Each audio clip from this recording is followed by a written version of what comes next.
כעת לעיצוב חדרי ילדים. כיצד נעצב לילדינו את החדר האולטימטיבי, מה שכולנו רוצים, כזה שמצד אחד יהיה ייחודי ומזמין, ומצד שני פרקטי, נוח ועמיד לאורך שנים.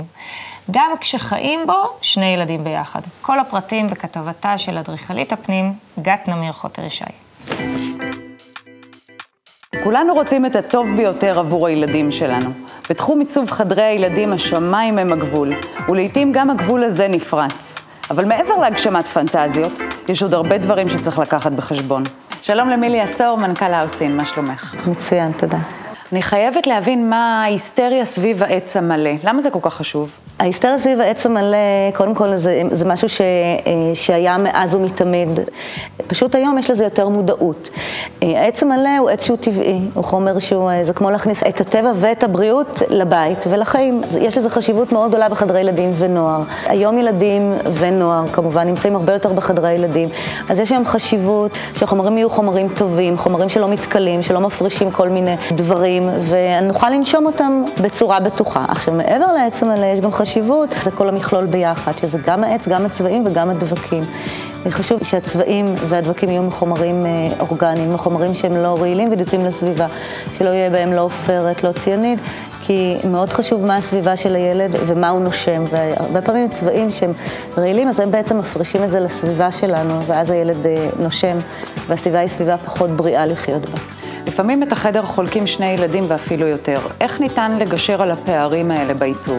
היום יש לזה הרבה פתרונות. היום יש, קודם כל מבחינת הרהיטים, יש רהיטים שמתאימים לחללים שיש בהם 2 ו3 ילדים, כמו מיטת קומותיים וחצי, שיכולים לישון 3 ו4 ביחד, או קומותיים. מעבר לזה, מבחינת העיצוב והסגנון, חשוב ללכת על סגנון שהוא, גם אם זה גילאים שונים, שהוא סגנון שיתאים לכל גיל מבחינת הצבע, מבחינת הרכות של המוצרים, ובכל זאת לכל ילד לתת את הממלכה שלו. נניח אם זה בן ובת, אז לבת לתת פינת איפור או פנאי, אפילו קטנה, יש דברים שהם קטנים. אם זה בן, לתת לו ספרייה שמתאימה לצרכים שלו יותר. והיתרון הוא שברגע שיש אפשרות לעשות בהתאמה רהיטים, אז אפשר באמת להתאים את המידות ואת המוצר לכל ילד וילד מבחינת הצרכים שלו. האם יש לך פתרונות עיצוביים שיעזרו לנו לשמור על החדר מסודר ומאורגן? כל מיני פתרונות אחסון למיניהם? אחסון זה מילת המפתח. בכל חדר ילדים זה מילת המפתח. אנחנו רק מחפשים אחסון ואחסון ואחסון. מעבר לאחסון הרגיל, שזה באמת בארון, שיש מגירות מתחת, אז כל פריט היום וכל רהיט היום מלווה באחסון. אם זה מיטה, אז כמובן שיש לנו את הדבר הקלאסי שזה מגירות מתחת למיטה, אבל אפשר בגב המיטה היום, אם החדר הוא מספיק ארוך, לעשות ממש ארגז מצעים לכל הפוכים והכל, שזה משמש גם לאחסון כמובן, וגם אפילו לנוי לשים על זה דברים. יש לנו היום הרבה שידות לאחסון, שהשידות עצמם, יש להם אפילו מגירות שיוצאות על גלגלים ומטיילות בחדר, ואז פשוט בסוף היום זורקים את כל הבלגן פנימה. ראית מאוד יפה, ככה שנשאר, וכל הג'אן כאילו בפנים. הילדים שלנו גדלים כל הזמן. איך אנחנו מתמודדים עם השינויים האלה שצריך לבצע למעשה בחדר, כי הם גדלים? הרי אנחנו לא נעצב את החדר כל שנתיים. הרהיטים עצמם לא כל כך משתנים. מה משנים את העיצוב מסביב, את העיצוב של החדר, של האקססורי, של התמונות, של כל הדברים האלו. הרהיטים עצמם הם רהיטים שהם על זמניים.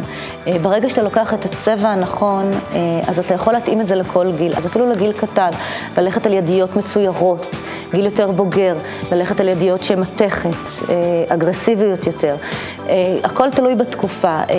אם זה גיל צעיר, אז אפשר ללכת על ילדותיות נניח במגירות, גיל יותר בוגר, להחליף את הכל לאותו צבע. ברגע שהרהיט הוא קלאסי, בצבע אחד, נקי, זה מתאים לאורך השנים לכל גיל. בחדרים כאלה גם אני מוכן לחזור לילדות. כן, אין כמו להשקיע בילדים, זה הכי כיף.